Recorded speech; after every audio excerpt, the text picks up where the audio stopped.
Hola, hola, aquí estamos presentes, esperándolos y un tema tan interesante que vamos a estar viendo ahora y vamos a darle un poquito de más tiempo porque la gente tiene que llegar, ¿ok?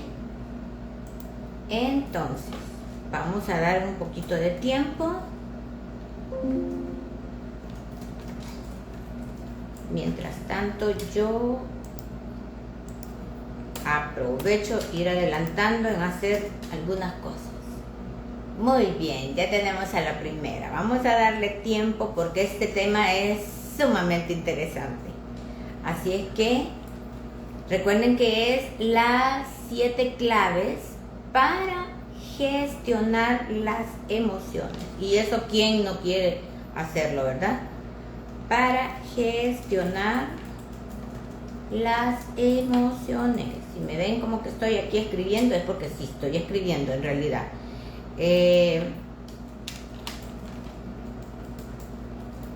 Esto nos va a permitir desarrollar una mejor adaptación a cualquier situación.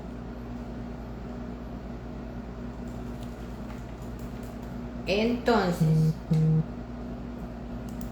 a ver, seguimos esperando un momentito más. Y ok, muy bien, veamos.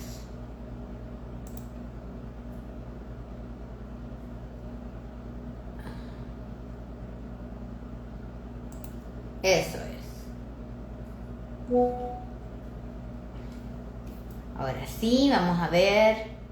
¿Y qué tal? Gloxetina. Fernando. Muy bien, bienvenidos. Aquí estoy esperándolos a todos, pues ojalá que tengan allí el tiempo para poder dedicarnos este momento a nosotros. Porque casi siempre ven que estamos ocupados en una cosa, estamos ocupados en otra, pero para nosotros nos olvidamos darnos ese tiempo. Entonces, fíjense, si comenzamos ahorita, yo voy a estar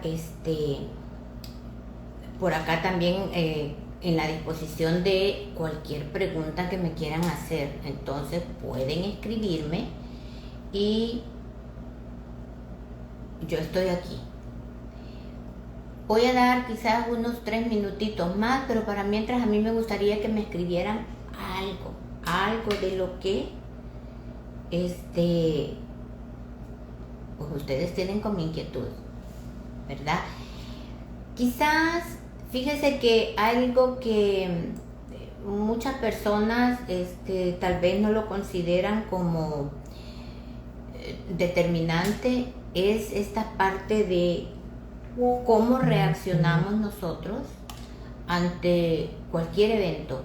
Las personas tienen diferentes formas de reaccionar ante un evento. Por ejemplo, sucede algo en la calle. Yo siempre digo, tenemos formas diferentes. Por ejemplo, ante un comentario desagradable sobre mí, ¿cómo reaccionamos generalmente? Bueno, hay 3 formas. O pueden haber más, pero quiero hablarte de 3 para no abrumarte. 1, no digo nada. Me quedo con esa información, ¿verdad? Ay, qué feo te queda algo. Ay, mira, qué mal hablaste. O me quedo con eso. Nada más me entristezco con eso de no decir nada. Ya ve, hay personas que son más sensibles. Solo me entristezco y digo, pues, ok, no me queda bien, ni modo. Y allá adentro me lo guardo y no lo asimilo bien. Me enojo, es la segunda. Me enojo y capaz que le digo alguna grosería al que me lo dijo, ¿verdad? Le respondo mal. Y la otra es, digo, bueno, hay diferentes gustos. A mí sí me gusta este. Por lo tanto, yo sigo con mi gusto y que se frieguen los demás. Entonces, cuando yo tengo esas tres formas, dime tú cuál es la tuya. Te quedas callado y te guardas nada más sintiéndote triste. El otro es, te pones allí, muy agresivo, le respondes y pues te quedas también con ese malestar. Y el otro es seguir, bueno, a mí sí me gusta. ¿Y cuál es el problema? Yo me siento contenta así como estoy. Entonces, cuando yo me quedo callado, ¿qué es lo que sucede en mi interior? Pues generalmente le sigo dando vueltas. Al no decir nada, me lo he guardado y aquello queda nada más molestando mi autoestima. Si respondo agresivamente, me desestabilizo y hasta me quedo un palpitar en el corazón que no lo puedo controlar. Pero si respondo sanamente, eso hace valer mi punto de vista. Y es que miren, eso es lo más importante. Nosotros recibimos estímulos de todas formas a cada momento y soy yo quien decido cómo voy a responder ante eso. Entonces, ¿qué es lo mejor? Que me lo guarde y diga, sí, esto sí me dolió y es que la verdad que yo no sé ni para qué vine y no sé para qué me pongo esta ropa o no sé para qué dije lo que dije, y empiezo como una frase que yo utilizo como a darme latigazos. Si respondo agresivamente, pues también estoy un poco mal porque no debería de ser esa la forma. ¿Sabe por qué? Porque cuando respondemos de esa manera, así como decimos normalmente, con el hígado, lo que está pasando es que yo, de inmediato, esa vulnerabilidad que muestro con la agresividad, lo único que le hace ver al otro es que realmente logró afectarme. Sin embargo, cuando yo le digo a alguien, por ejemplo, cuando le dicen a alguien el sobrenombre, usted sabe que al que más molestan es al que ven que se enojó con el sobrenombre, con lo que le dijeron. Pero cuando yo hasta me río del sobrenombre y todo eso, pierde el efecto en los demás. Entonces, cuando pierde el efecto, ya para qué me van a seguir molestando. Entonces, yo quiero empezar ya con la primera clave. Pues las personas que no se han logrado unir, ¿verdad? Lo van a ver en repetición, no hay ningún problema. Entonces, la primera clave es conocerse a sí mismo. Parte de la inteligencia emocional es, más adelantito igual se la digo, pero parte o más bien la primera habilidad de la inteligencia emocional es tener esa capacidad de conocerme a mí mismo, saber cuál es la imagen, la impresión, el concepto que yo tengo de mí mismo. ¿Para qué? Para que si alguien me dice algo de lo contrario de lo que yo soy, pues a mí no me afecta, porque el que sabe la verdad soy yo. Entonces, aunque me digan, vos tan esto y lo otro, yo no soy así. ¿Vea? Decir, tener esa claridad, esa convicción, eso que está diciendo, eso no me describe, porque no soy yo.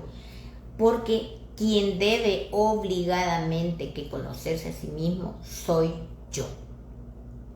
¿Cómo va a ser que otros que están afuera de mí, si yo soy la que me cargo todos los días, la que me ando escuchándome los pensamientos, la que tengo sentimientos, cómo va a ser otro que me va a venir a decir a mí cómo soy?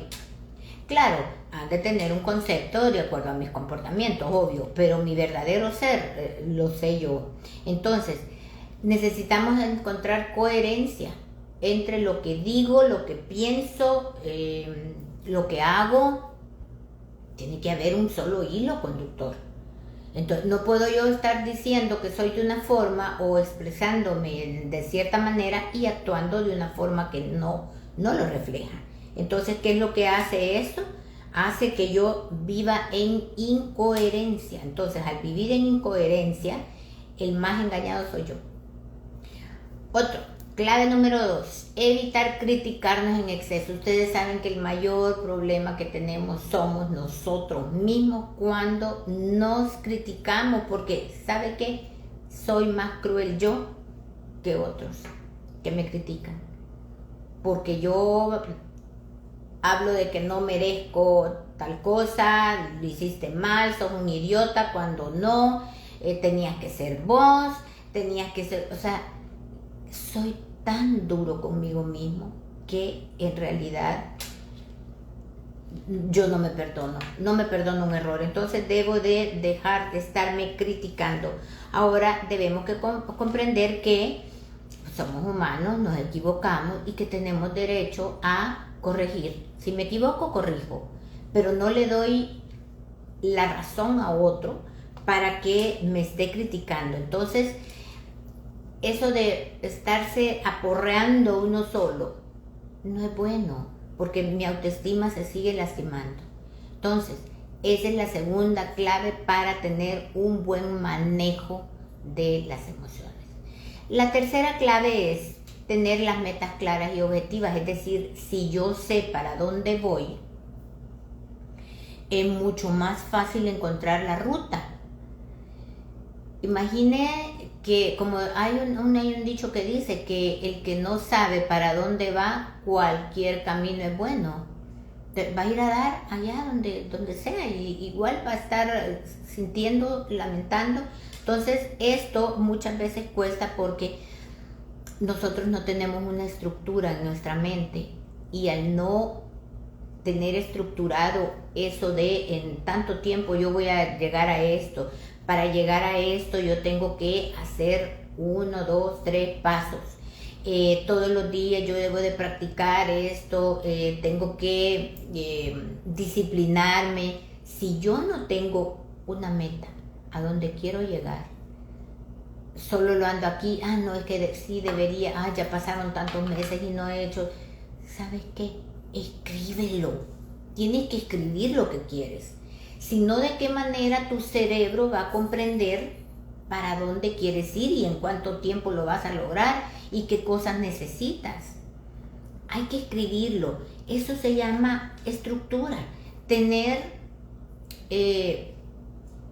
un camino, un método, porque lo que más afecta en el cumplimiento de nuestras metas es no saber cuándo voy a iniciar, no saber qué es lo que necesito, no saber qué es lo que, si voy a requerir de otras personas, si voy a tener necesidad de instruirme un curso o un mini curso o un qué sé yo, pero si yo no lo escribo, mi cerebro no se da cuenta y lo va a tomar como que si fuera una cosa más de la que yo estoy pensando. Entonces, eso ayuda a gestionar tus emociones, porque si sabes lo que quieres, sabes también qué es lo que necesitas pensar, lo que necesitas sentir, a quién vas a acudir. Entonces, eso es muy importante. Ahora, cuando yo no tengo esa claridad de metas, yo me pierdo en el camino, me pierdo y puedo ir para acá, ir para allá, me lamento y luego regreso a la anterior, ¿verdad? Que es que me critico y vuelvo a decirme no servís para nada y esto nunca vas a lograr lo que querés, porque siempre, y me estoy sacando aquello, pero en un afán destructivo, no en una manera constructiva, donde yo diga, ok, aquí me equivoqué, me perdí de la línea. ¿Por qué cree que las empresas todos los años, lo cumplan o no? Pero, ¿por qué cree que las empresas todos los años hacen su planificación anual? Para tener un punto de partida y de ir revisando el tiempo, ya pasaron tantos meses y yo había dicho que los 3 meses iba a cumplir. Para eso sirve. La clave número 4 es trabajar con la voluntad. Esto sale de las 7 leyes de los líderes. Y una de esas leyes, creo que es la número 6, es poner todo mi empeño en comprometiéndome, en alcanzar las cosas, en lograrlo. Porque si yo no hago las cosas verdaderamente de corazón, cualquier cosa me va a desestabilizar. Entonces, cuando yo pongo toda la voluntad, no tengo por qué estarme reclamando nada, porque estoy haciendo lo que ya escribí en mi meta, en mi clave anterior. Yo dije, a estas alturas ya tendría que haber logrado esto. ¿Qué es lo que me ha pasado? ¿Qué es lo que ha faltado? ¿Con qué recurso yo no contaba? No lo había puesto, que no lo hice. Entonces, fíjense que esto es bien importante, porque cuando yo tengo voluntad, en mi clínica yo siempre digo y lo compruebo con alguna frecuencia, no para todos es la terapia. Hay gente que trabaja a medias, hay otros que se empeñan mucho, hacen las cosas que acordamos hacer, que yo le llamo tareas, pues, pero en realidad no es que sean tareas como ir al colegio o a la universidad, pero sí son actividades que tengo que hacer porque mi mente necesita un proceso, ir un paso a paso. Entonces, cada una de las cosas, si yo las trabajo con voluntad, lo voy a lograr. Lo voy a lograr porque estoy demostrando el amor que me tengo, el respeto que me tengo, y porque soy importante. Entonces, cuando yo le pongo aquello de decir y le echo ganas y lo hago con todo la fuerza que yo pueda tener, fíjense que quiero compartirles un poquito. Hay un experimento que hace ya bastante tiempo se hizo en la Universidad de Harvard. Aquí tengo anotado el doctor Walter Mitchell. Lo anoté aquí porque si no se me iba. Este señor reunió a todos los hijos de los graduados o egresados de la Universidad de Harvard para ver qué tanto aplicaba la genialidad de sus padres, la inteligencia de sus padres, qué tanto se había heredado en sus hijos. Entonces, por ahí reunieron una cierta cantidad de niños, no recuerdo, eran como entre 30 y 40. Los niños estaban entre los 4 y los 7 años. Consistía que en una cámara de Gesell, es decir, una habitación, un lugar, a los niños llegaba la persona instructora. Esto está en videos por si quieren buscarlo. Es el experimento del marshmallow, se llama. En lo que consistía era que la persona instructora estaba con el niño en un escritorio y le decía, en una pailita tenía un marshmallow. Entonces la instructora le decía, voy a salir, si para cuando yo venga tú no te has comido tu marshmallow, te voy a dar 2 más. Y entonces se iba y lo dejaba como por unos 5 minutos. Entonces, ustedes saben, para el niño el tiempo es largo. Entonces lo sentían largo. Y ahí van pasando imágenes de todos estos niños. Mire, voy a agarrar el mouse. Unos agarraban el marshmallow y solo lo olían y lo volvían a poner en la pailita. Habían otros niños que le pasaban la lengua y lo volvían a poner. Otros que pellizcaban de la parte de abajo para que no se dieran cuenta, según él, ¿verdad? Un pedacito lo pellizcaban y volvían a dejar el marshmallow. Otros se metían todo el marshmallow a la boca y lo volvían a poner ahí todo pegajoso, ya lleno de saliva, lo volvían a poner ahí. Hubo otros que les importó poco y le dieron la mordida y lo dejaban ahí. Otros se lo comieron. Como nunca llegaba, se lo comieron. ¿Cuál era el punto aquí a demostrar? Era ver la capacidad que el ser humano tiene de saber postergar la recompensa. Los niños que no lo probaron, hubo niños que, mire, le daban vuelta hacia la silla y se le quedaban viendo y se daban otra vuelta y volvían a ver para otro lado.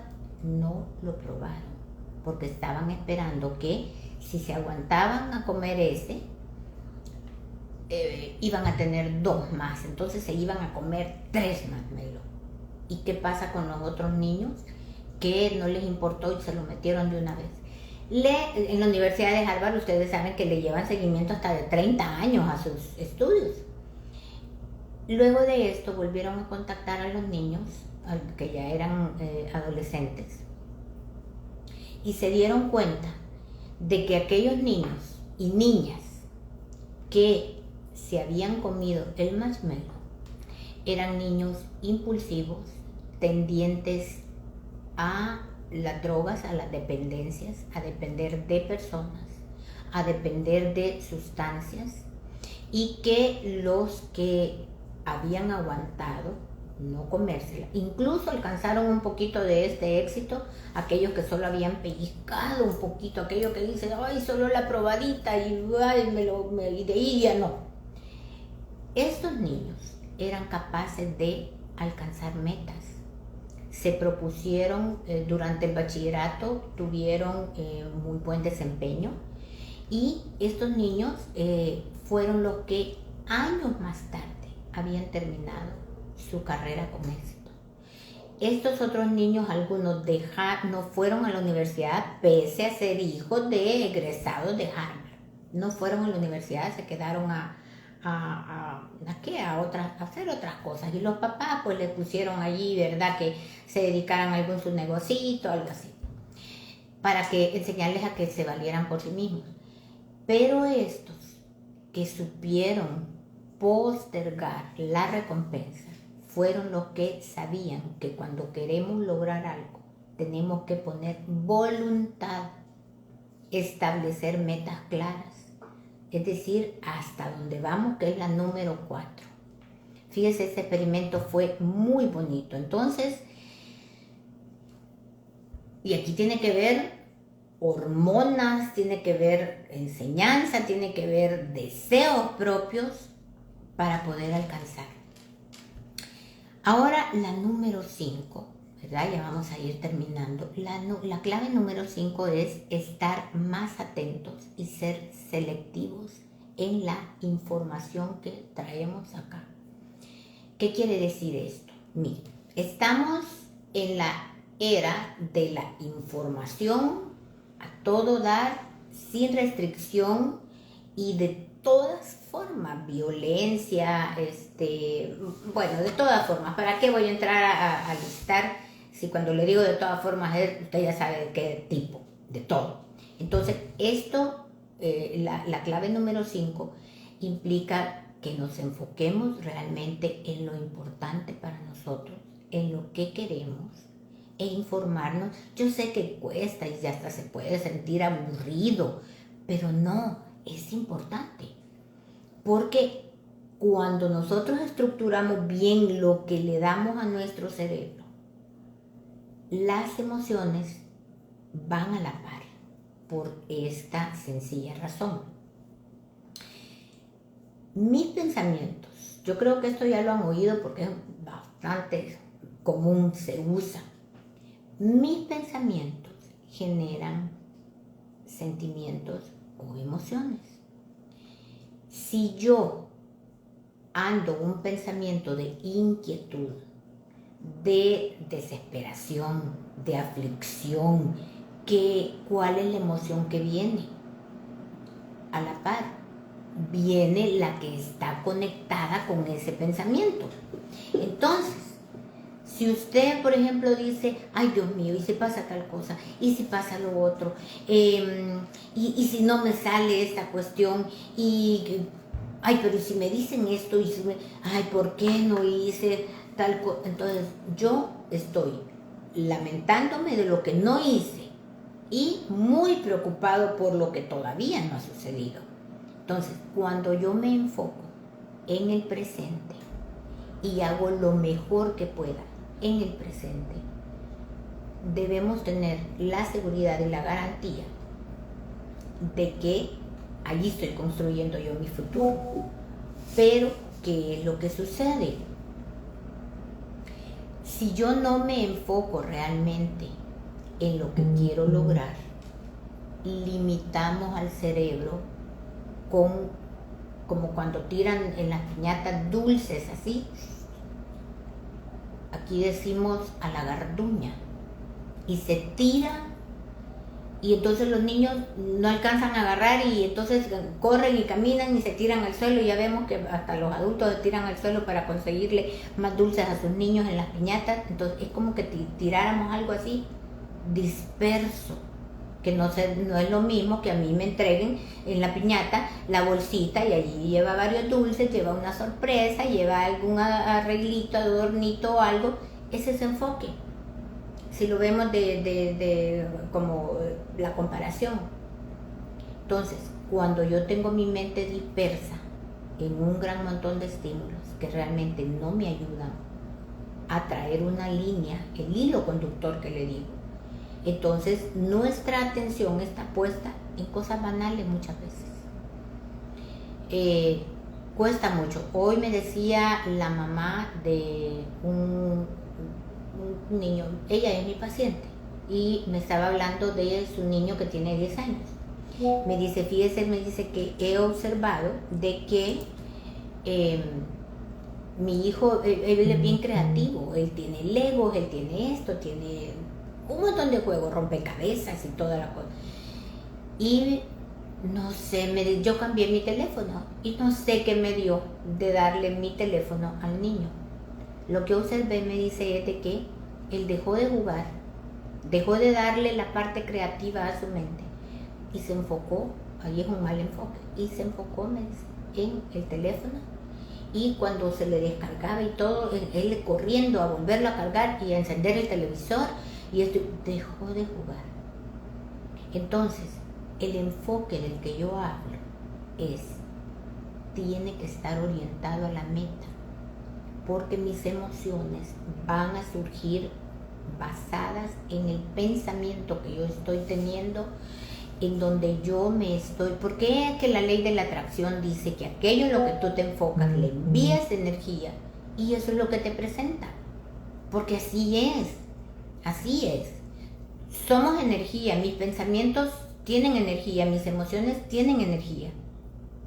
Y dependiendo de la calidad, la frecuencia de el pensamiento que yo estoy teniendo, ese va a ser el resultado que yo voy a ver. Entonces veamos la clave número 6. Desarrollar inteligencia emocional. Es la clave número 6, ya solo nos queda una. Es la clave por sí misma. La inteligencia emocional es una herramienta fundamental. Voy a hacer aquí un breve recorrido en qué implica la inteligencia emocional. Implica la capacidad que yo tengo de conocer mis emociones. Como estamos hablando de inteligencia emocional, ¿vean? Inteligencia es el equilibrio que yo tengo de mi mente para poder sacar el mayor provecho de mis emociones. Ninguna emoción es mala ni negativa. Hay gente que maneja aquello de, que las emociones negativas. No, el cerebro no conoce de algo que sea bueno o malo. No, para él las cosas son, nada más, surgen. Por ejemplo, hay una emoción negativa, ¿cuál es? El miedo. No. ¿Por qué va a ser negativa? El miedo es una señal de aviso de que algo me va a pasar. O me refiero a los miedos reales, no a las fobias. Entonces, de que algo me va a pasar. Entonces, me avisa. ¿Para qué? Para que yo me prepare y me cuide. Entonces ustedes dirán, bueno, pero y entonces esa gente que, por ejemplo, es muy experta en algo y todo, pero cuando se va a presentar a hacer algo, la mata el miedo, o lo llamado el miedo escénico. Hay gente que sabe un montón, inteligencia, está llena de conocimientos, pero se relaciona mal o no se relaciona con la gente.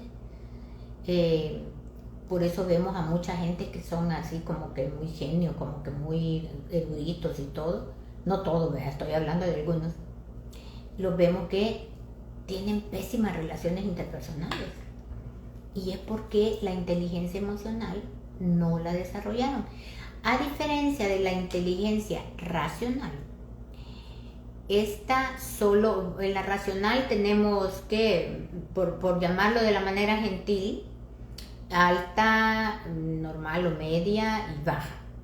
Hay otras clasificaciones que son, bueno, no sé si ustedes recuerdan, pero por ejemplo cuando le decimos a alguien imbécil, idiota, bueno, todo eso, esas eran clasificaciones reales hace muchísimo tiempo, ¿verdad? Y entonces imagínense, ustedes lo clasificaban a alguien por las mediciones que tenían en aquel siglo, de idiota, era real, de imbécil, era real. Ya no me acuerdo ni cuál era peor, si el idiota o el imbécil.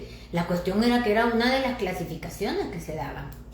Entonces, ahora se habla de inteligencia promedio, baja, genio, ¿verdad?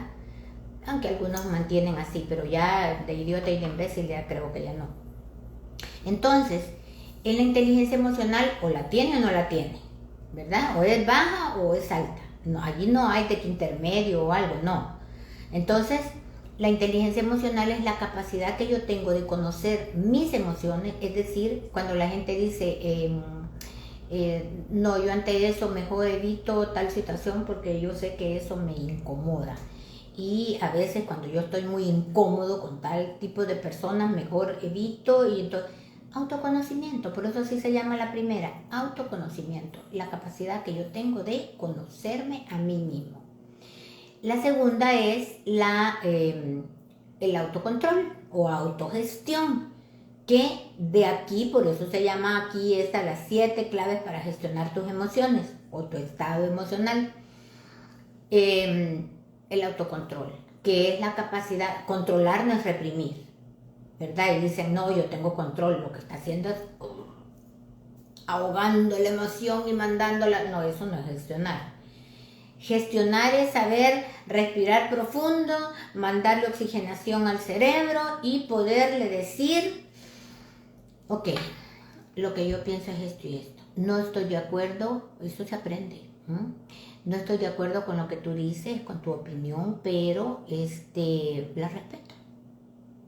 Solo que no soy partidaria de ella. Mire, eso cuesta, pero se logra.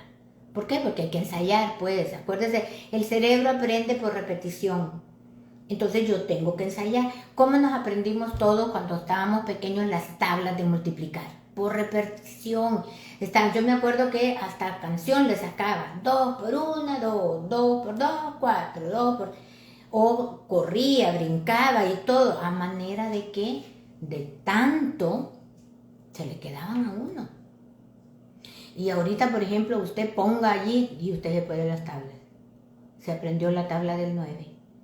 Se aprendió la del 8. La gente decía, ay, es que la tabla del 8 es la más difícil. No, todo es igual. Yo me lo puedo aprender porque la repetía y se me quedó de tanto. Entonces, de tanto yo repetir el autocontrol, que es aquello de no responderle a la gente así con las vísceras, sino que respiro, cuesta y me obligo a mantener una sonrisa, un gesto, no de burla, ¿verdad? Porque tampoco, eso es falta de respeto, porque también yo puedo hacer así, me estoy burlando del otro. No, eso ya sería una ironía. Estoy hablando del buen sentido. Entonces, autoconocimiento, autocontrol, automotivación es la tercera habilidad de la inteligencia emocional, y esta lo que nos lleva es aquella capacidad que yo tengo de reponerme ante los fracasos y de decirme, Jacqueline, no es que vos seas un inútil. Revisá las condiciones en las que pasó esto. ¿Y por qué no te funcionó? ¿Por qué no te salió? ¿Dónde estuvo la falla? La automotivación me permite a mí evaluarme y reponerme, replantear mis objetivos de por qué yo estoy haciendo algo y no empezar a decirme cosas, que soy una basura, es que no sirvo, estoy tan decepcionada de mí, que no, nadie da ni 5 por mí, o sea, ni me lo doy yo y quién más lo va a dar, o sea, no, esa no es la forma, ese no es el camino. Entonces, si ustedes se fijan, las primeras es auto, quiere decir yo. ¿De dónde salen estas 3? Salen de las inteligencias múltiples, pero estas 3 se refiere a la relación intrapersonal. Auto, intra, ahí está la inteligencia intrapersonal. Y luego viene la inteligencia interpersonal, que es en donde yo me relaciono con otros. Entonces las otras 2 es empatía, que es la capacidad que yo tengo de comprender las emociones, los pensamientos, las motivaciones de otros para actuar de la manera que actúan. Lo comprendo, pero también no lo comparto. Yo tengo derecho a no estar de acuerdo, pero entiendo lo que me decís. Parte de allí se une con el autocontrol. Y la última es la de las relaciones sociales, que es la capacidad que yo tengo de relacionarme en armonía con otros, aceptando que otras personas son diferentes, no son como yo, no siempre van a pensar como yo, y es la capacidad que yo tengo de recibir crítica, de poder hacer críticas constructivas, de establecer mi liderazgo, mi compañerismo, y todo lo que tiene que ver con el poder llevarme bien con los demás. Esas son las habilidades sociales. Entonces, esas son las 5.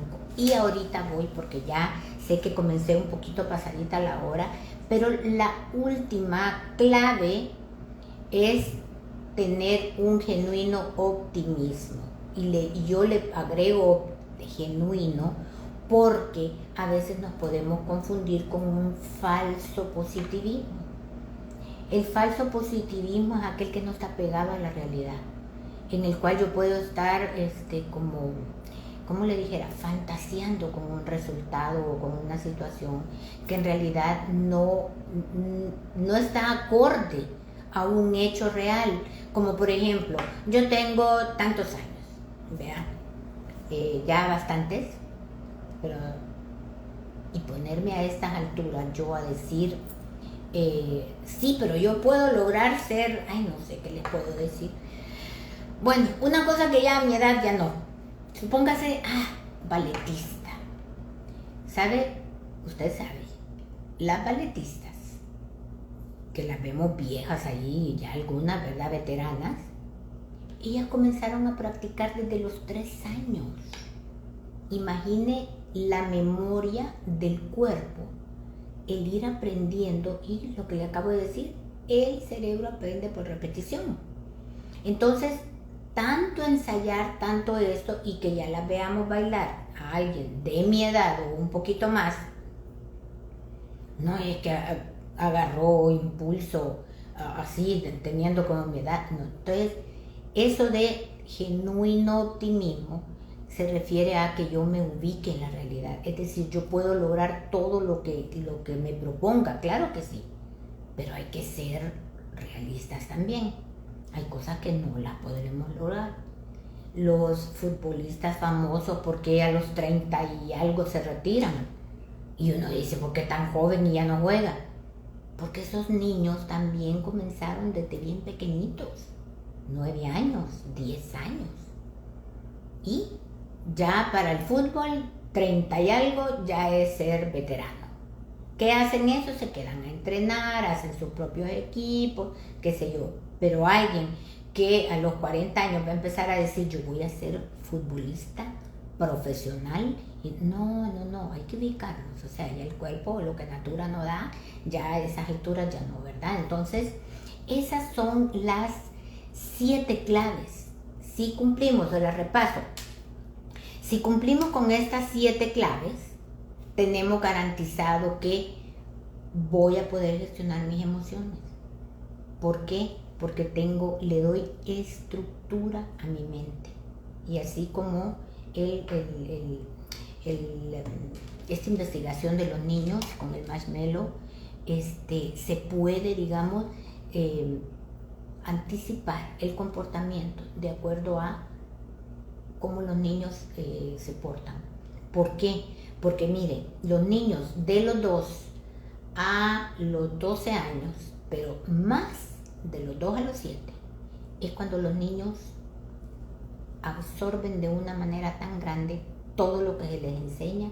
Si yo no le estructuro a mi niño, a mi hijo, un horario para de tal hora a tal hora, se levanta, se baña, come, va al colegio, cuando viene tal vez descansa un poco, almuerza, y de tal hora a tal hora tareas, combinando para que el cerebro tenga diferentes estimulaciones. Pero si en el hogar no se les estructura a los niños desde pequeños cómo debe de ser, el niño va librando batallas allí como sale. Y después, ¿qué hacen los papás? Solo van y lo regañan porque no están dando el resultado que esperaban. Entonces no es así. Entonces repaso. Clave 1, conocerse a sí mismo. Clave 2, evitar criticarnos en exceso. O sea, la crítica siempre es buena cuando es constructiva. Y por eso digo en exceso, porque somos crueles. La número 3 es tener las metas claras y objetivas, ¿verdad? No serse balletista ya a los 60 años, ¿verdad? No. La clave 4 es tener voluntad férrea para hacer las cosas. O sea, echarle ganas, no desistir, teniendo claro de que yo puedo. Y eso es lo más importante. La número 5 es estar atentos con la información, es decir, atentos no solo es para dónde miro, es mi atención plena, estar puesta en el lugar adecuado, en los estímulos adecuados, en la información adecuada. La número 6, la inteligencia emocional, y la número 7, el genuino optimismo. Entonces espero haber transmitido esta información que les sirva de ayuda, por lo menos nos aclara algunas cosas o nos deja pensando. Así es que muchísimas gracias por este tiempo, espero no haberlos aburrido o saturado. Estoy ahí en las redes siempre, ¿verdad? Si les gusta el material que les comparto, pues ya saben, agradezco mucho sus likes, ¿verdad? Y todo lo que hacen, tanto en todas mis redes. Así que yo les agradezco nuevamente el de haber estado conmigo compartiendo, y pues si hubiera algún tema que yo pueda ampliarles, pues háganmelo saber y yo con mucho gusto. A mí me encanta hablar, entonces no hay ningún problema el que yo hable, ¿verdad? Así es que pasen muy buenas noches, que la pasen bonito y nos vemos en la próxima. Bye bye.